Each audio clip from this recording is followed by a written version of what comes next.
네, C 프로그래밍 기초 두 번째 강좌를 시작하겠습니다. 네, 두 번째 강좌에는 배열, 포인터, 동적 할당, 구조체, 파일 처리 등의 내용이 포함되어 있습니다. 첫 번째 시간으로 배열 변수에 대해서 알아보겠습니다. 배열 변수는 여러 개의 변수를 하나의 이름으로 지정하는 방법입니다. 소스 코드를 보겠습니다.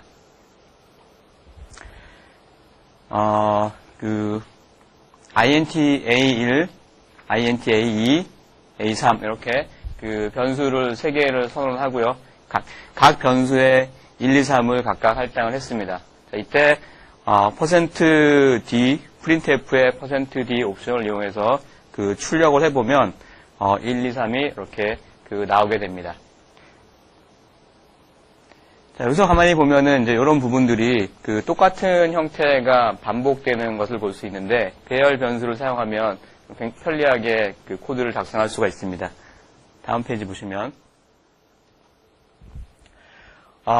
방금 배열 변수를 3개를 선언했었는데 다음과 같이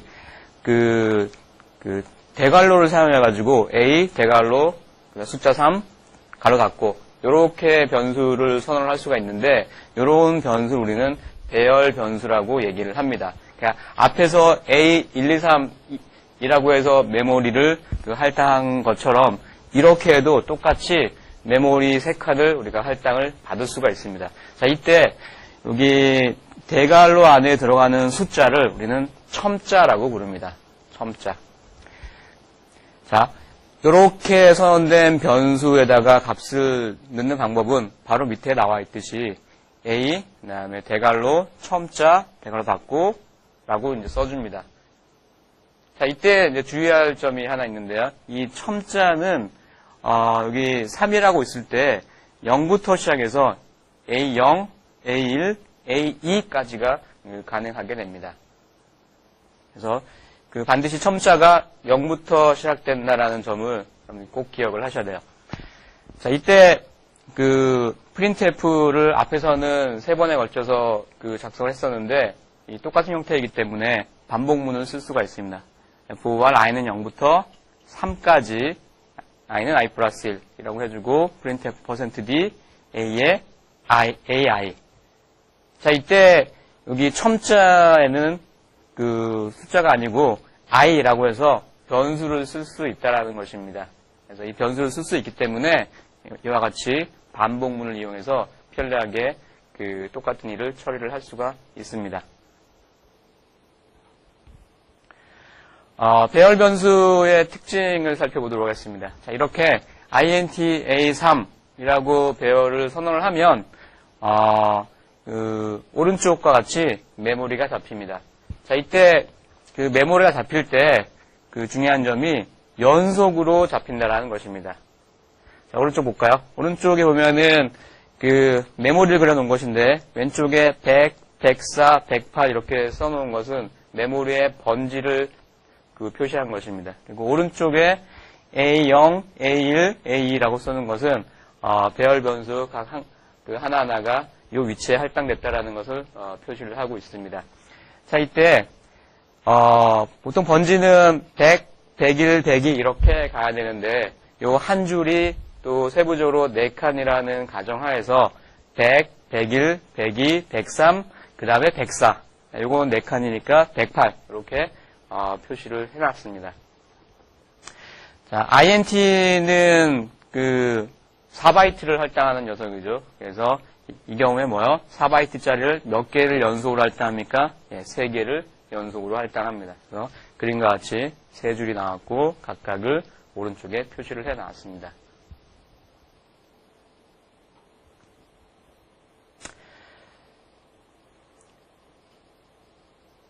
조금 전에 int a는 3이라고 하면은 메모리를 3칸을 할당을 받는다라고 했는데요. 3칸을 할당받는다고 했습니다. 여기 코드랑 여기 메모리 모양이 조금 다른데, 이 메모리 상에 A0, A1, A2, 선언이 됐는데 그 안에 5, 4, 3, 2, 1이라고 차례대로 값이 들어있다라고 가정을 하겠습니다. 실제로 여기다 A0은 5, 4, 3 이렇게 이제 집어넣어야 되겠죠. 자, 이때 3칸만 할당하는데 i는 4보다 작을 때까지 출력하시오. 그래서 4라고 해줬습니다. 자, 이때 어떻게 되겠냐라는 거죠. 자, 컴파일 에러가 날까요? 이게 질문입니다. 컴파일 에러가 났으면 좋겠죠? 나면 좋겠죠? 왜? 메모리를 3칸만 할당한 녀석인데 이렇게 되면은 4번째 요소까지 접근을 해서 출력을 하려고 시도를 할 겁니다. 그러니까 이건 잘못된 거죠. 그래서 이 잘못된 상황을 프로그래머가 알 수 있도록 컴파일 에러가 나면 참 좋을 텐데 실제로 컴파일 에러가 나지 않습니다. 그래서 이 컴파일러는 첨자의 범위를 검사하지 않습니다. 자, 그 말은 뭐예요? 프로그래머가 직접 체크를 해야 된다는 거죠.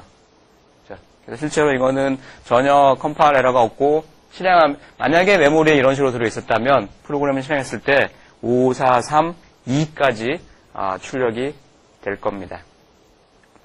네, 중요합니다. 프로그래머가 직접 첨자의 범위를 체크를 해야 된다는 것입니다.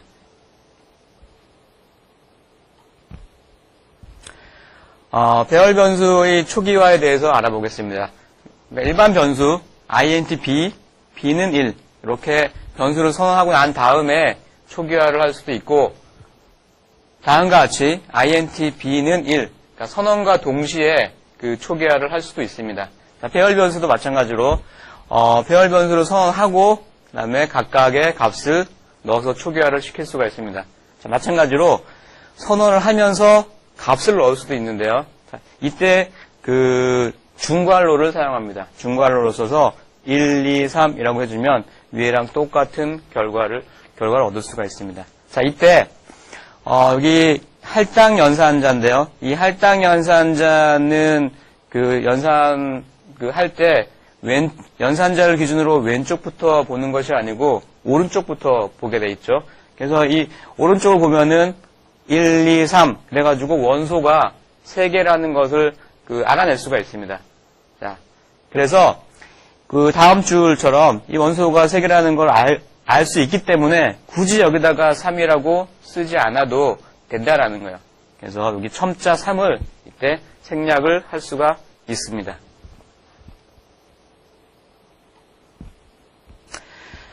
자, 이번에는 이 배열 변수를 함수의 인자로 넘겨보도록 하겠습니다. C 프로그래밍은 대표적인 구조적 프로그래밍 언어입니다. 구조적 프로그래밍 언어라는 것은 그 함수를 많이 사용하게 되어 있는데 그 배열 변수, 앞으로 나올 포인트 변수 등등등 이 새로운 변수들이 나올 때마다 그것이 그 함수의 인자로 어떻게 사용되는지를 여러분들이 알 수 있어야 됩니다. 그래서 배열 변수를 함수의 인자로 한번 다뤄보겠습니다.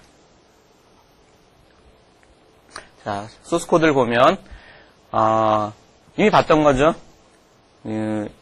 배열 변수 A는 3을 잡았고요. 각각에다가 1, 2, 3을 집어넣었어요. 그리고 포문을 써서 I는 3까지 0일 때, 1일 때, 2일 때 세 번에 걸쳐서 printf AI라고 하면은 1, 2, 3이 출력이 되겠죠.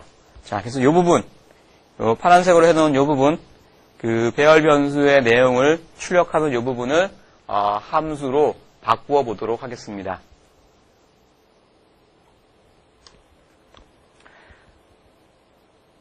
자, 함수의 이름은 제가 f라고 했어요. 펑션이니까 f라고 했고요. 거기에 들어가는 거는 일단 여러분들이 한번 추측을 해봅시다. 어떻게 해야 되는지를.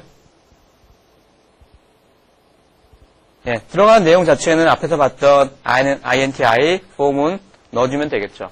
전혀 문제가 없습니다.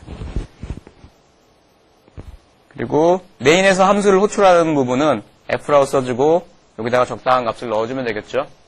예, 이 갈로 안에 들어가는 내용들이 뭐가 되는지를 생각을 해봅시다.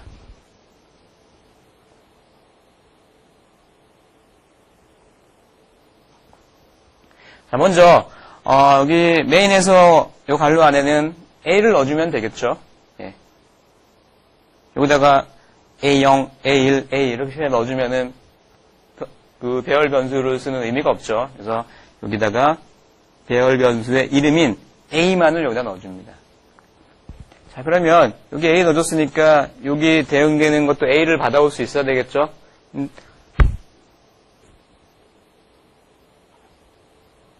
그래서 이쪽은 형태가 이렇게 됩니다. 자, 왜냐하면 여기 A니까 A는 어떻게 서원되어 있냐면 int A의 3이라고 서원되어 있죠? 여기서 요거랑 똑같은 요 모양새를 그대로 가져가면 되겠습니다. 그대로 가져가서 int A3 이렇게 하면 된다는 거죠.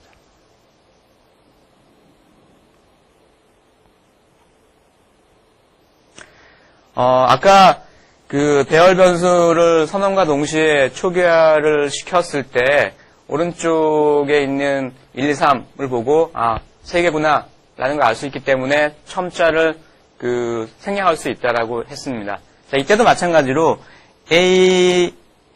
F는 A에서 이 함수를 호출하는 순간에 요것이 1로 초기화되는, 할당되는 형태가 됩니다. 그래서 아까 초기화하는 거랑 마찬가지로 여기 첨자는 생략이 가능합니다.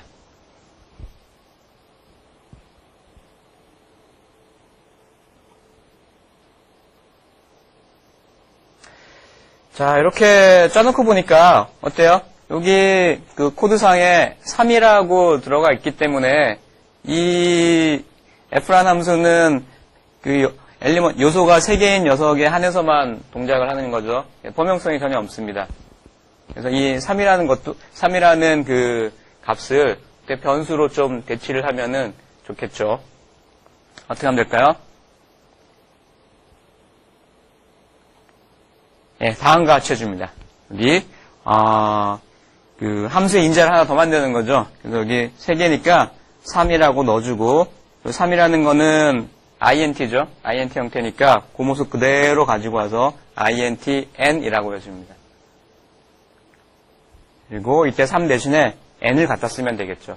물론 이때 f는 fa,3이라고 함수를 호출하면 요쪽 a의 내용이 이쪽 a로 복사가 이루어지고 할당이 이루어지고요. 그 다음에 여기 3이라는 값이 이쪽 n으로 복사가 이루어집니다. 자, 이렇게 만들면은 이쪽은 여전히 범용성이 좀 떨어지긴 하지만 요 부분 이 f라는 함수는 이제 어느 배열의 크기에 상관없이 항상 사용할 수 있게 됩니다. 자, 그럼 여기 있는 3도 좀 자동으로 이렇게 계산이 되면 좋을 것 같은데요. 자, 이 부분도 마저 범용성을 좀 높여보도록 하겠습니다. 네, 다음과 같이 합니다.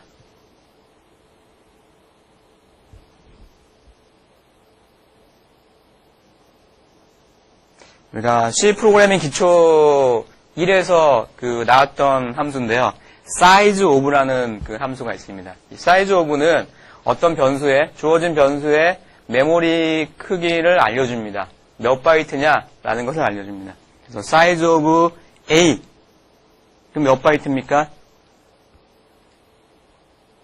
이 경우에 여기 첨자가 생략되어 있네요. 1, 2, 3, 4. 엘리먼트가 4개예요. 자, 이때 size of A. 그럼 요 전체의 크기를 알려줄 텐데 메모리가 몇 칸 잡힙니까? 네, 4칸이 잡히죠. 자, 4칸이 잡히는데 아까 그림 그릴 때 그 한 칸이 사실은 몇 칸짜리였어요? 또 4칸짜리였죠. 네, int니까.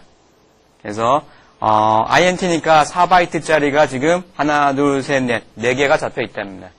그럼 뭐예요? 이쪽은 4 곱하기 4, 16이 되는 것이고, 그 다음에 size of A0. A0은 요거 하나만을 얘기하는 거죠. 요거 하나만은 여기 int 하나에 대응되는 거죠. 그래서 4입니다. 그래서 16 나누기 4는 얼마야? 네, 4가 되겠죠. 그래서 여기에 n에 4라는 값이 자동으로 계산이 돼서 들어갈 수가 있습니다. 자, 이렇게 보면은, 어디에도 첨자가 4개라는 거에 대한 정보가 나타나지 않죠? 여기도 n이고, 여기도 n이고, 여기도 키울 수 있는 거죠. 네, 이렇게 범용성을 높일 수가 있습니다.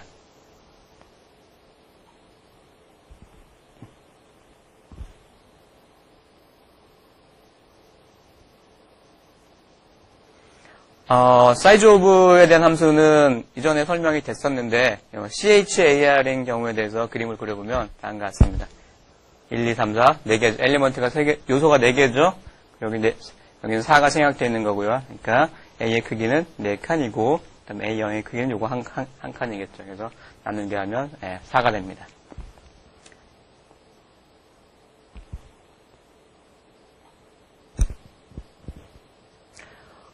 참고로, 이렇게 하면 어떨까요? 이전 프로그램이랑 차이가 뭔가요? 예, 여기 f에 a, 4, n을 넘겨줬었는데, n을 메인에서 계산하는 것이 아니고, 그 배열 변수가 선언되어 있는 곳에서 계산을 하는 것이 아니고, 어떻게 했어요? 얘를 파라미터로 넘겨주고, 넘겨받은 쪽에서 size of A, size of A0 이라고 해서 계산을 하고 있습니다. 이때 컴파일 에러가 날까요? 네, 컴파일 에러는 나지 않습니다. 프로그램도 동작을 해요. 근데 우리가 원하는 결과물을 얻을 수는 없습니다.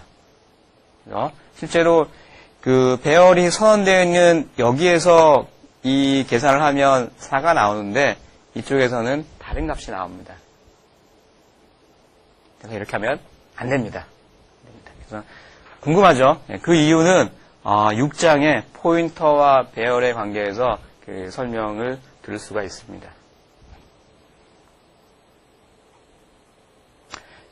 예, 다음 강의에서는 문자 배열 및 문자열에 대해서 설명을 드리겠습니다.